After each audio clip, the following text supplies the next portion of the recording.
Niall Motormouth Jenkins here, welcoming you to our brand new YouTube channel. Hope that you'll come back and see every segment each and every week, and I will share preventative maintenance tips and regularly scheduled maintenance tips for your car. So whether you know a little bit about your car or absolutely nothing, this is the channel just for you, where I share over 35 years of experience as a qualified and licensed service technician with truck and coach, light truck and passenger vehicles. Come back and visit us and tell your friends, and we'll see you each and every week right here in the Car Connection Workshop on YouTube. Hi, Car Connection friends. We're all smiley today. Yep, I'm going to tell you, it's Monday, and whatever can go wrong sometimes just does. Yeah, so Murphy's Law today, but we've had to switch over to another system so that we can record this message, so you're just not hearing this. It's not your audio, it was ours. So we've gone back to the old system because the new system doesn't seem to be working properly right out of the box. And you know what? That's exactly what it's like here in the Car Connection Workshop. You know what? I have taken parts out of the box that didn't even work. They were worse than the parts I took off the vehicle. And that is a common problem these days. Anyhow, before we go digressing, I wanted to finish this second part of this chainsaw off because for some of you, you might get something out of it. For all of you, you should get something out of this. And you might look at it, ladies, and go, I don't want to freaking learn about a freaking chainsaw. Yes, you do, because there's a common denominator here. I'm teaching you something on a motorized gasoline-powered engine that has all the same components that make up a gasoline engine in your car, except this chainsaw is not fuel injected. And they have fuel injected chainsaws, and I've got my eye on one because I've got some really big wood to cut now where the logs are, the smallest log is 28 inches in diameter. The biggest log is 42. So that still makes a 500i chainsaw that is fully digitally fuel injected and has an ECM on board. So it automatically learns your operating habits and it adjusts itself, the air fuel mixture. So you fire it up and then you just set it on the ground and you'll hear it running and sputtering and then it just smooths right out. As soon as you hear that, it only takes a few seconds, then you're ready to cut.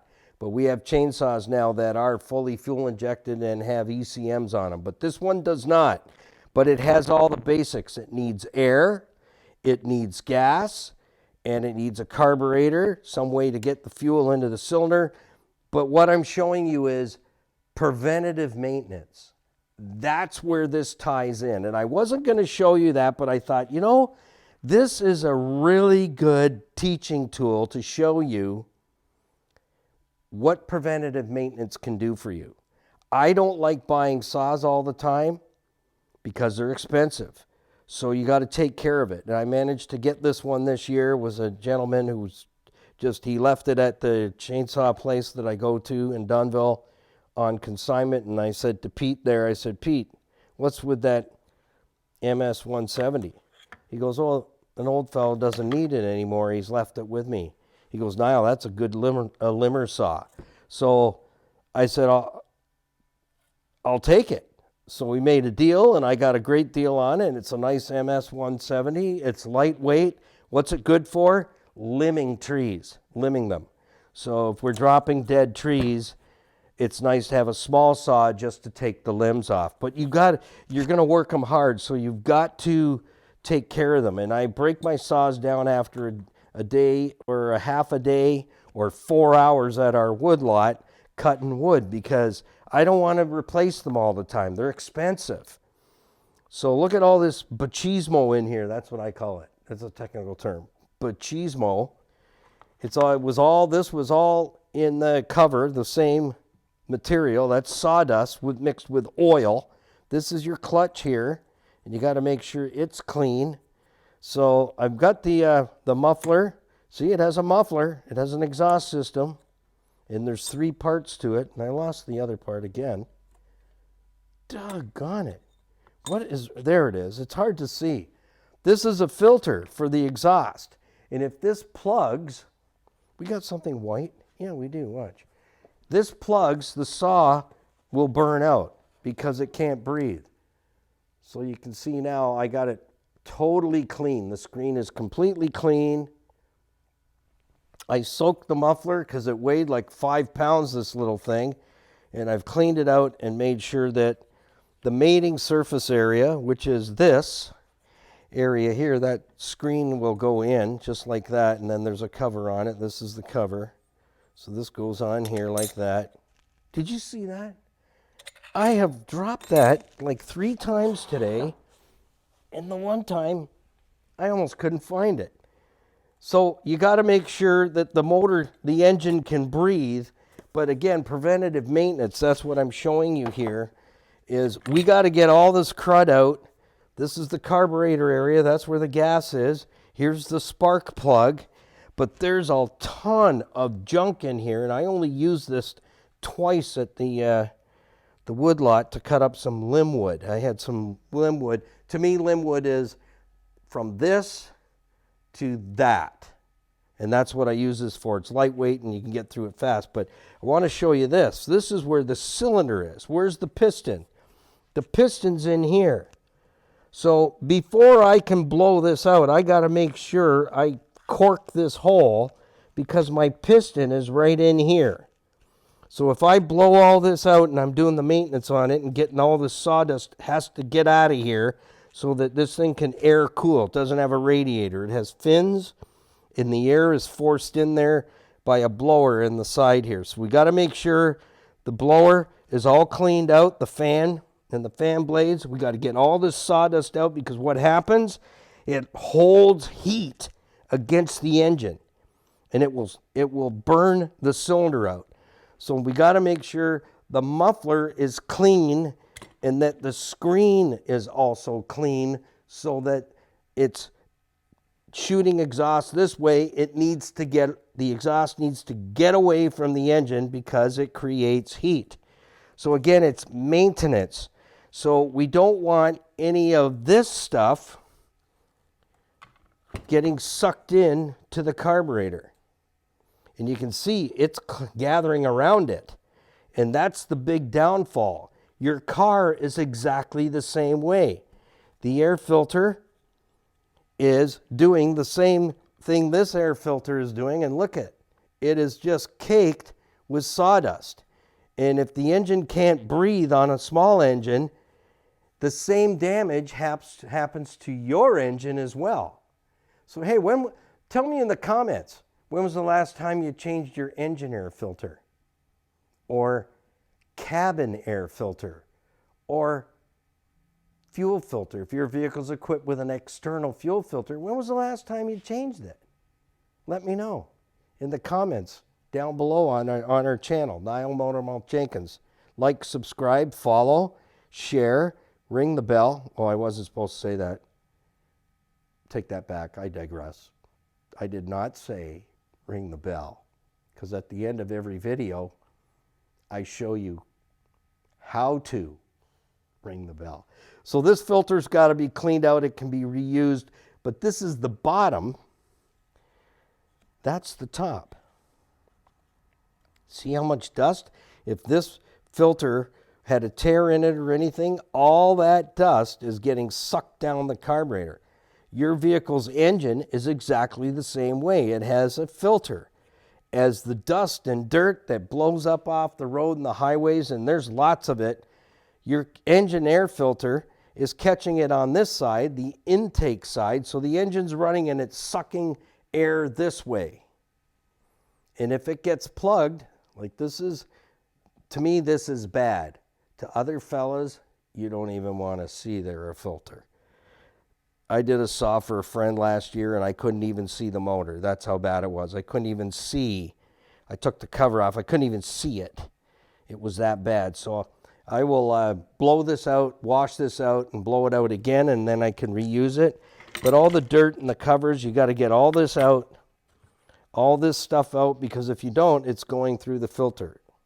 This is the cover, and it's pulling air in from here. That's the air intake, and it's sucking it in, coming through from the bottom. See the holes here? This hole here? That's air intake. So it's sucking it in. And then whatever is flying in the air is getting caught underneath. And then you have a question? Qu'est-ce que c'est? Yes, exactly. The vacuum cleaner has a filtre too. In fact, my little brownie over there, I just changed the bag. Somebody else borrows it on a regular basis. And I'm trying to suck up a little patch of dirt, and it's like, I'm going, Brownie, like, what's your problem, man? So I take the lid off. It has a filter over its electric motor. The filter was plugged solid, and the bag was not too far behind. So I cleaned out his filtre, put it back in, put in a clean bag, back in business. But that's how you burn out your vacuum too, absolutely. Some of these vacuum cleaners like $5,000. Put a steering wheel on, take it down the road. That's what I say.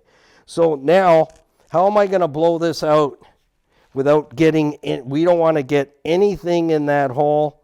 I just take a little bit of my shop cloths, my quick hand wipies, and I jam it in there as tight as I can, because I need to clean this area out, and I don't want the muffler in the way, and the muffler is off, it's clean, it's ready to go. So I need all this dust off the fins and around it so that the engine can stay cold. Chainsaws and all your lawn and garden stuff runs so much better and lasts so much longer. When I don't use chainsaws in like July or August. I use chainsaws in the fall time because you can burn them out. And like I said, you look at really good chainsaws are expensive.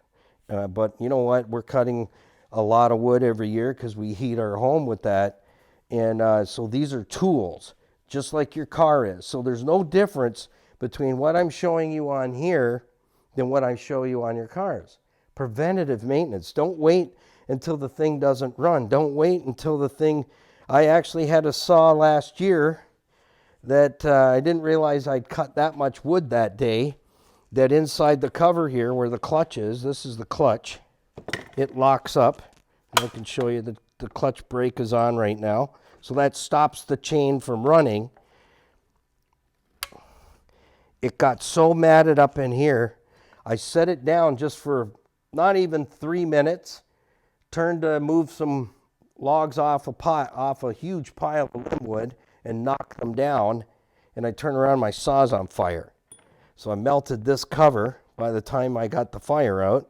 I melted my clutch cover and damaged the clutch. So that's why it tells me a day, even a day's worth of cutting, depending on what you're cutting, it's sucking so much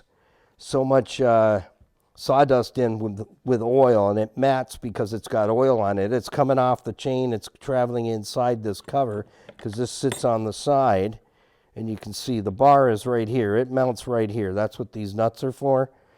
So you're learning a little bit, but this video is about maintenance. Everything needs maintenance. There's nothing I have found that is maintenance free.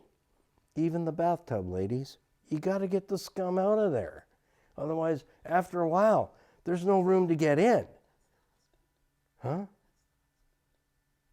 Oh, that's hubby's job. No? What? What are you saying, Skippy? Shower stalls? Oh my. I used to house clean. I loved it, actually. I loved it. But I'll tell you, people are pigs. And no one wants to clean the glass shower doors. No one wants to take the 3.5-inch scum line off the bathtub either. So that's where the cover goes, and then the clutch is inside there, the chain is inside there, and it's riding on this, which is, we're going to get to that in just a moment. I'm going to give you fellas, a couple of maintenance tips on this too. So you're not having to replace a bar all the time. So I'm going to explain the wear on the bar, and then I'm going to tell you what you need to do to keep it going for a long time so you don't have to replace them all the time. And that's what maintenance is all about, is before it breaks, before it takes scads of cash out of your pocket, just like this. This is about a $450 saw, maybe a little more with tax. So how many of them do you want to burn out? And my little whisker here, if anybody's asking, that's what I use to measure 14 inches. I measure 14 inches from the bar to this whisker, then I know I'm cutting the next log 14 inches and 14 inches and 14 inches. Yeah, that's my idea. If you want to use it, go ahead. You can steal my idea, I'm okay with that. So I'm going to take a minute. I'm going to blow this all out. I've corked my carburetor too. I don't want any of this junk. There is actually a little bit of it there already going down, and that's why it's got to be cleaned. It has to be cleaned. We do not want any of this stuff going down there, because again, it's going right to your piston, and your car is exactly the same. If junk and dust is going down here, getting sucked into your car's engine, it's wearing the cylinder and the pistons out very, very quickly. Very quickly. So I'm going to make a little noise. I usually do this outside, but it's kind of cold today, and Skippy doesn't want to be out there. She said, I'm not going out there one more time this morning, or somebody's getting hurt. So, yeah, I backed off. What are you doing? So we'll just empty this in here so we have a clean surface when we're done. Okay, we get the blower, and we're going to blow this off into the garbage can. That tends to work. Just make sure you haven't dumped some sawdust in there. So we just get in here and get as much off as you can.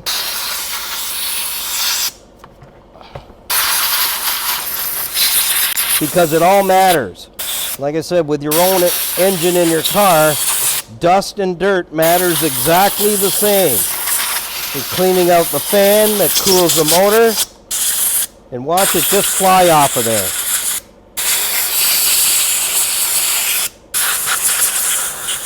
It makes a huge difference, let me tell you, huge. That the engine's running, it's getting fresh air, it's breathing, and that's what it needs. This doesn't have a radiator. Even if it did, you still got to get the dirt out. You got to get it out from around the engine. Even engines in our own cars, it's a good process to have your engine cleaned every couple of years. And I don't recommend doing it yourself if you've never done it, because you will get yourself into big trouble.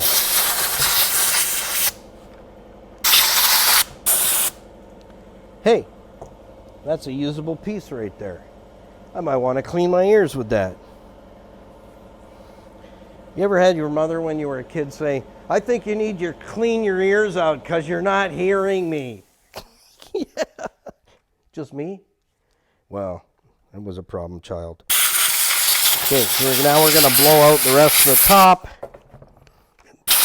Now watch this cleanup, how fast this cleans up. Can you get that, Skippy? Move back a little bit.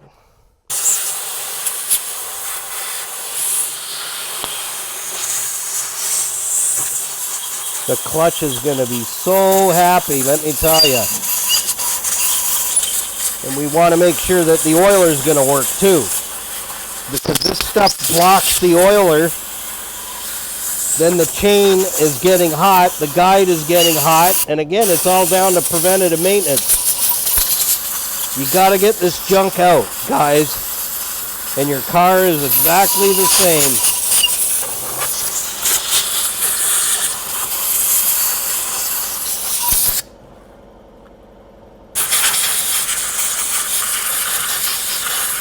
And when you're done, you'll have a saw that lasts you. This saw's not brand new. It's got some years on it, but it hasn't got a lot of mileage. So I like to get as much time out of a saw as I can, the same as my vehicle.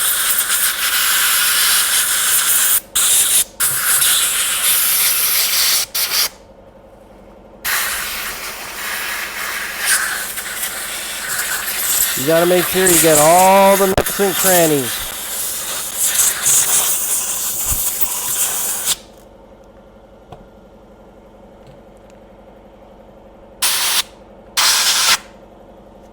I think I'm happy with that.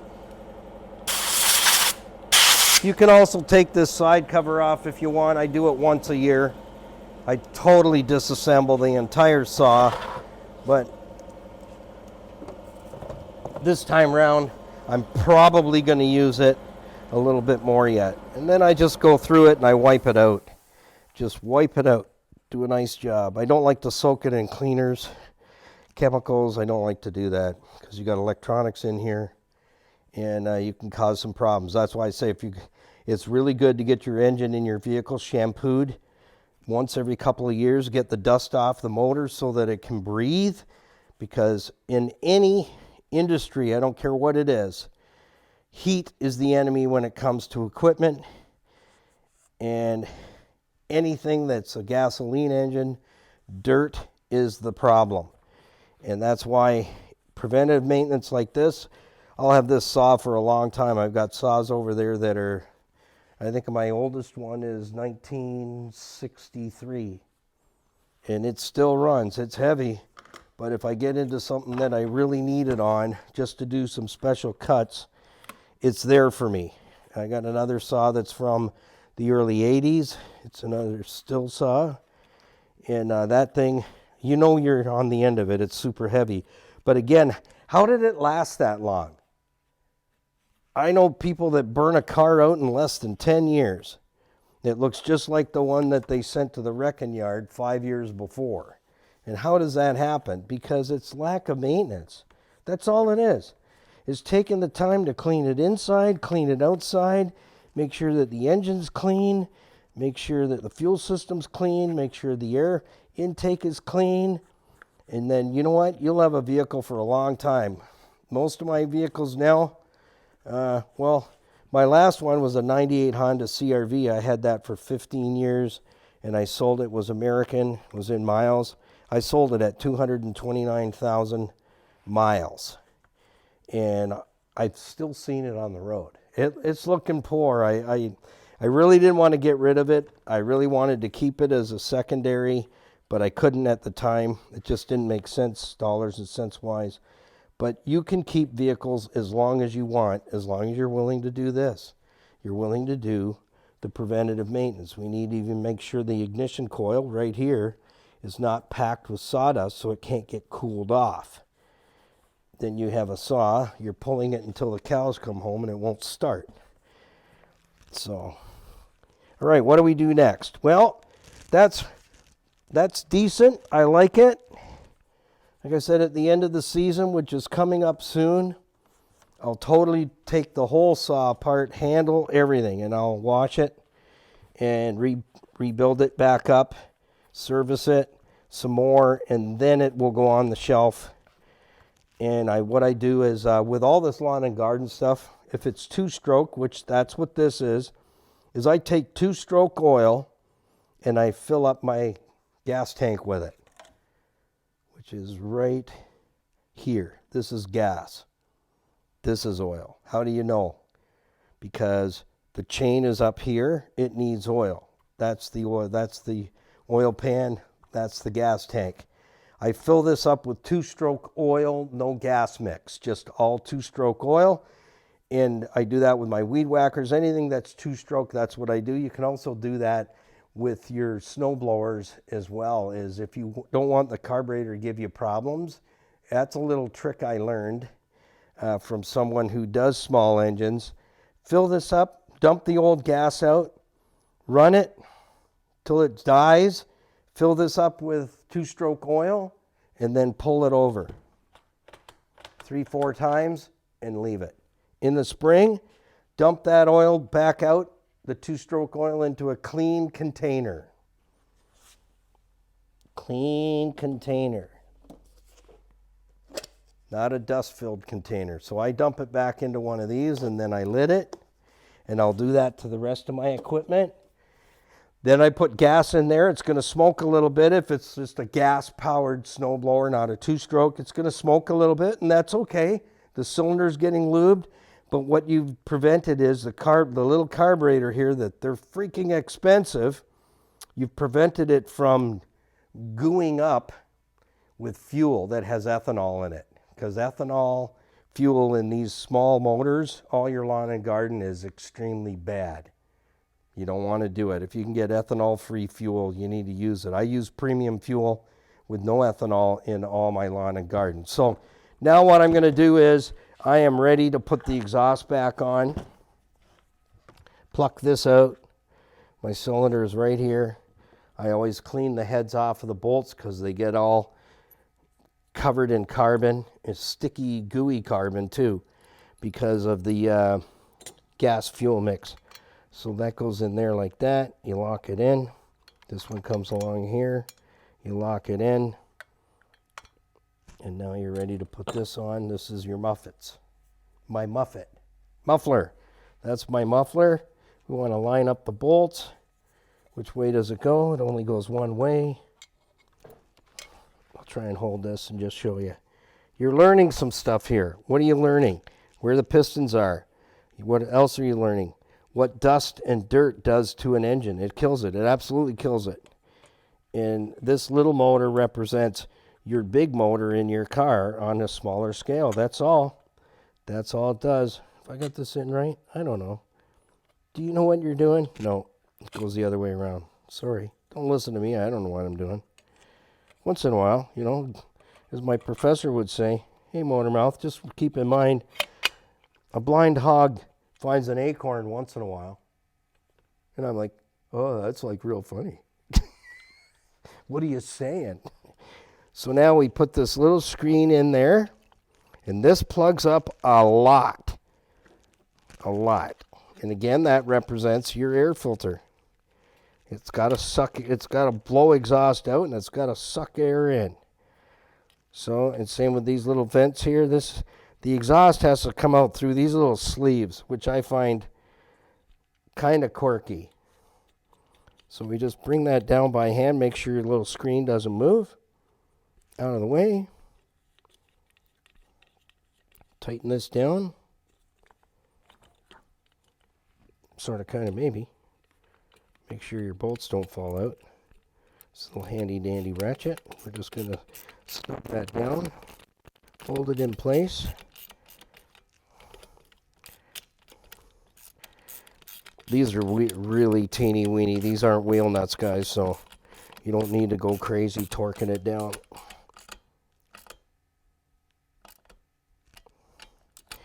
And that's it.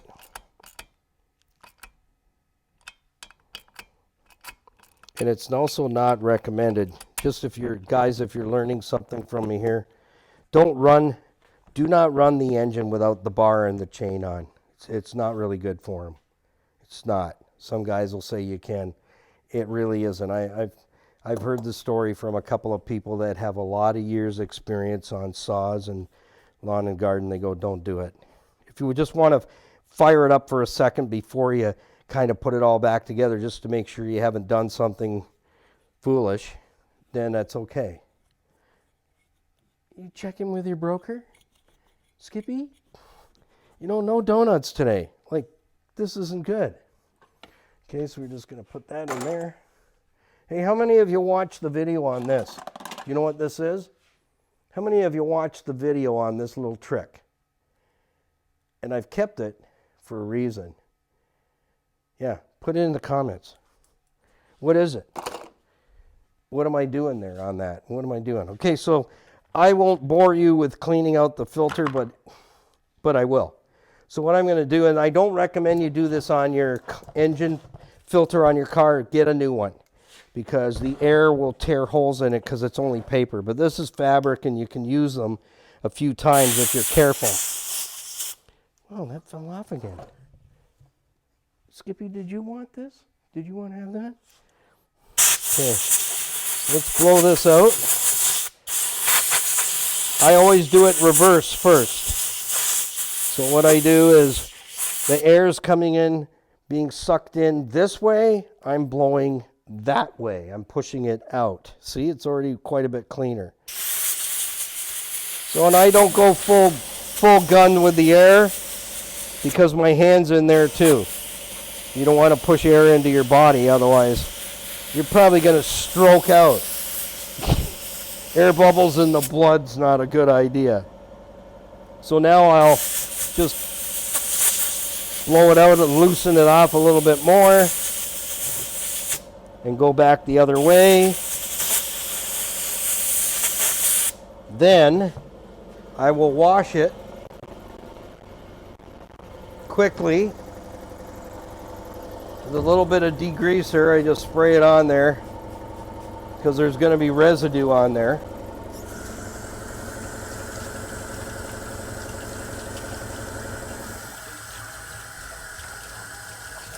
When I'm done at the end of the season, I will change filters on all our saws. They all get a new one.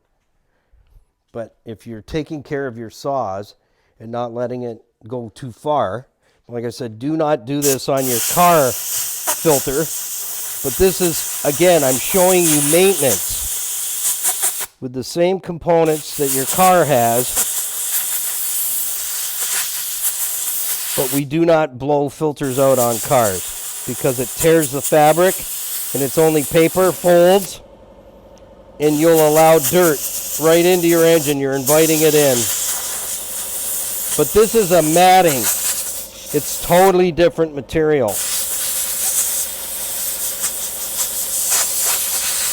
There we go. So I'll let that dry on its own. Might help it a little bit here.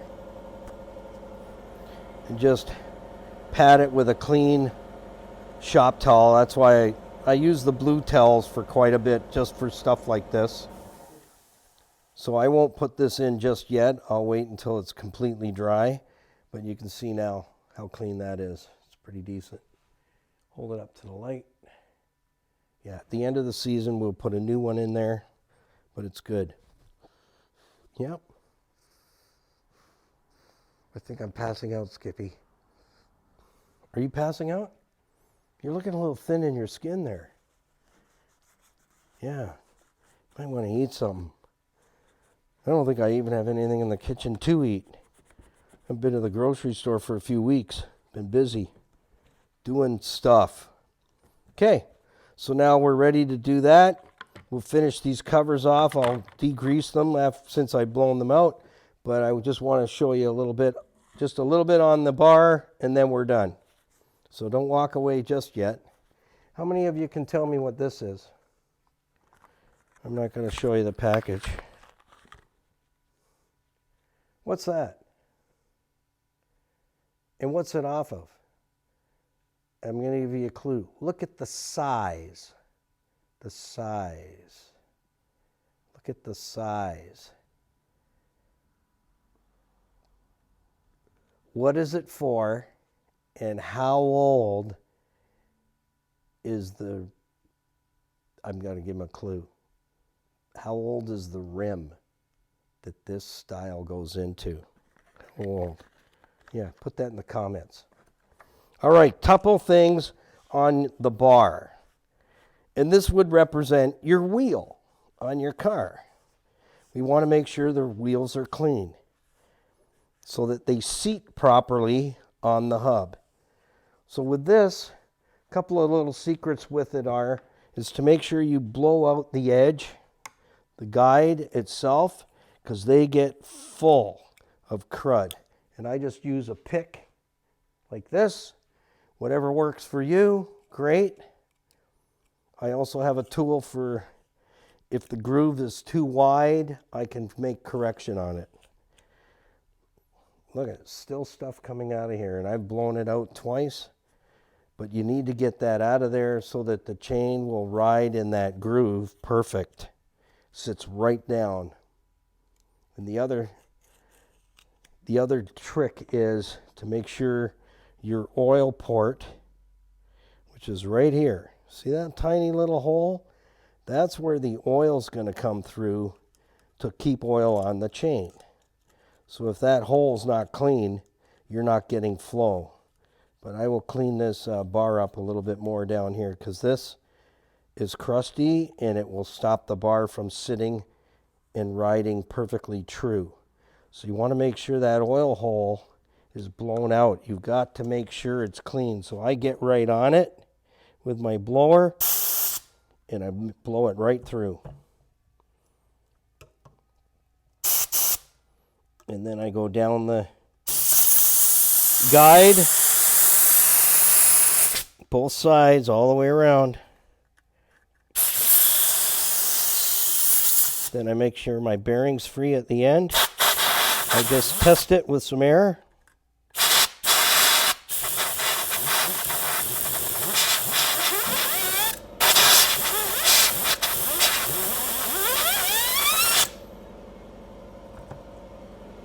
Did that make you laugh? Sounds like cartoons. So you see how the guide has some wear down here? The paint is kind of worn off just a little bit, but not as much on the top. The fellow that owned this, I've only used this like twice in the field. It works really good. I got it working really, really good. It starts very quickly. If a saw is maintained right, 5 poles, it better be running, or it's going to get a talking to. So this bar is ready to flip. So every time you service your saw, you bring it home, you've been cutting all day, take the chain off. The chain is soaking in some Varsol because it's got way too much oil in it, and it's not really free as I like it.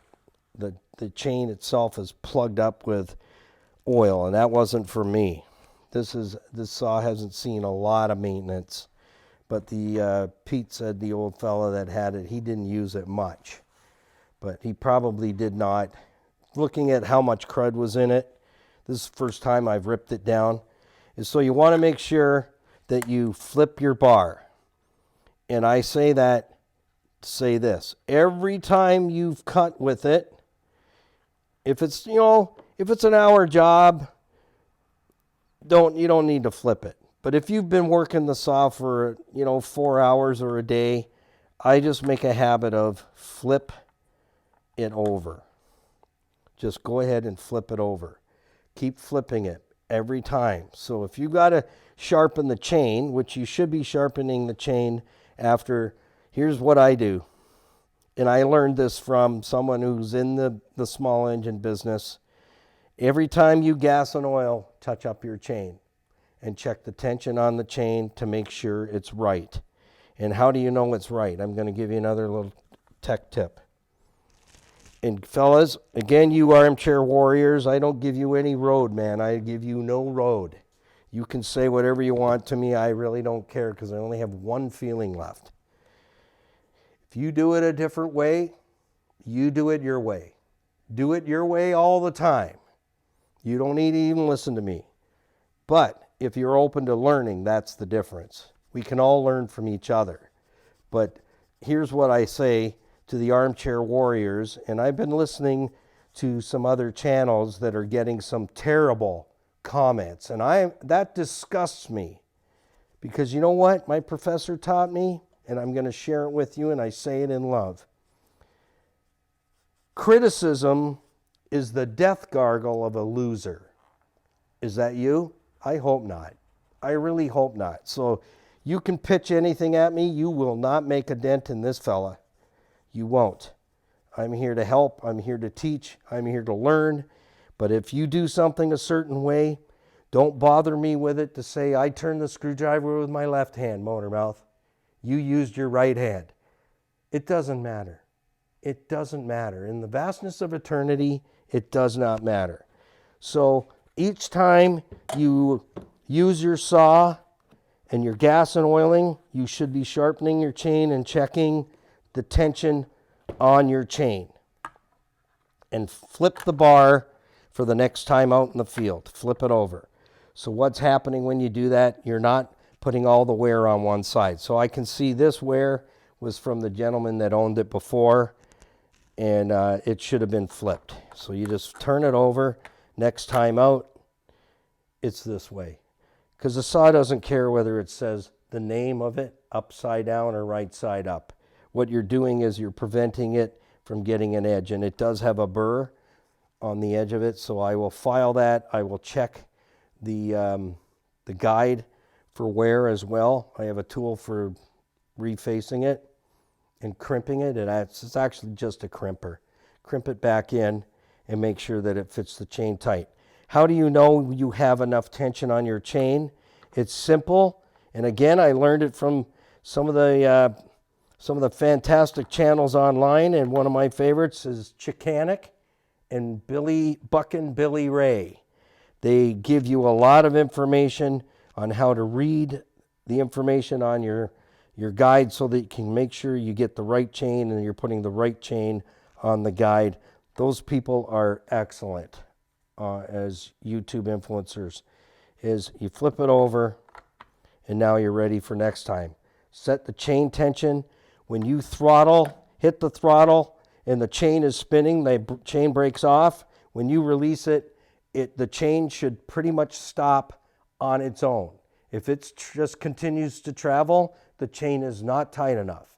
You need to go tight enough that as soon as you crack it, you release the throttle, the chain, I like to see the chain move maybe a quarter of the bar and it stops. And I'm happy with that. That's good. It works for me. Again, armchair warriors, if it doesn't work for you, do it your way. Because you know why? Life is too short to argue. Let's learn from each other. What works for you may not work for me, and it's okay. It's okay. I'm all right with it. I do not lose any sleep. Trust me. So this needs the edge. There's a burr there. I got to file that off and clean this up, and then I will flip it. And I feel there is no ridge there at all. Nothing. So this bar has not been flipped in its lifetime till I got it. So that's it, folks. I just wanted to share preventative maintenance. Now look how clean that is now. Up in here, around the clutch and the drive, underneath, other than a little bit of mud. It's not all packed with sawdust in here because it needs that. And the fan is clear in here. I can see that because what looks like a waffle, they get plugged up. But that's the fan that's sucking air in and cooling the motor because it doesn't have a radiator. It needs lots of oxygen to prevent it from burning out. So I hope you walk away with some tidbits. Yeah, I'm thinking of something else there for a minute. Tidbits. Very close to something. Coffee and tidbits. Yeah. So hope to see you in the next one. Don't forget to visit us at carconnectionbusinessnetwork.com. CCBUS is in Sam, NET.com. When you get to the homepage of our website, everything is there for you to connect with us. Top right-hand corner of the homepage, you'll see YouTube, Instagram, Facebook, Stevensville on the web, and our merch store where you just click on merch store, it'll open. And just remember that when you purchase merch from us, proceeds go back to Total Freedom Addiction campuses in Darien Center, New York, and also in Sydney, Manitoba.